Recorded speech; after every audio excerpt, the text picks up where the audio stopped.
Viewers, অনেক ক্ষেত্রেই যেরকমটি হয়ে যায়, দেখেন আমার কম্পিউটারের স্ক্রিনটিতে মাই কম্পিউটার বা দিস পিসি এই আইকনটি নেই। এরকম কখন হয়? যখন আমরা সাধারণত উইন্ডোজ নতুন করে সেট আপ দিই, সেই সময়টাতে এরকম হয়ে যায়। তো এরকম হয়ে গেলে আমরা কিভাবে দিস পিসি বা মাই কম্পিউটার এই আইকনটি ফেরত নিয়ে আসব? আর সেটা করার জন্য আমাদেরকে প্রথমে যেতে হবে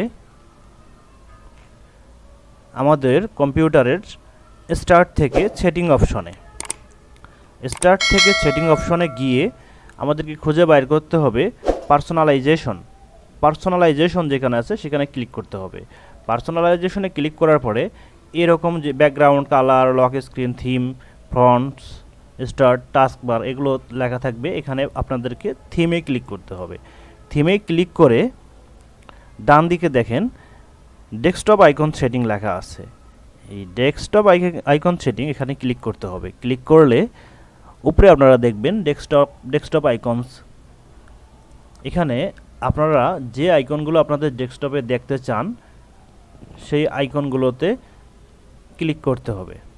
আমি চাচ্ছি computer, control panel, recycle bin, এগুলো সবগুলোই আমার ডেস্কটপে শো করুক। তো যখন আমি এগুলো চেক করে দিলাম, দিয়ে যখন অ্যাপ্লাই করে দিব, অ্যাপ্লাই দিয়ে ওকে দিয়ে দেব, দেন আমি এখন ক্লোজ করে দিলাম, দিয়ে ডেস্কটপে চলে আসলাম। ভিউয়ার্স দেখেন আমার ডেস্কটপে দিস পিসি এবং কন্ট্রোল প্যানেল চলে আসছে। অত্যন্ত সহজ একটি সেটিং। ভিউয়ার্স, এইরূপ হাজারো টিপস এবং ট্রিক্স পেতে আমার চ্যানেলটিতে সাবস্ক্রাইব করে সঙ্গেই থাকবেন। আসসালামু আলাইকুম।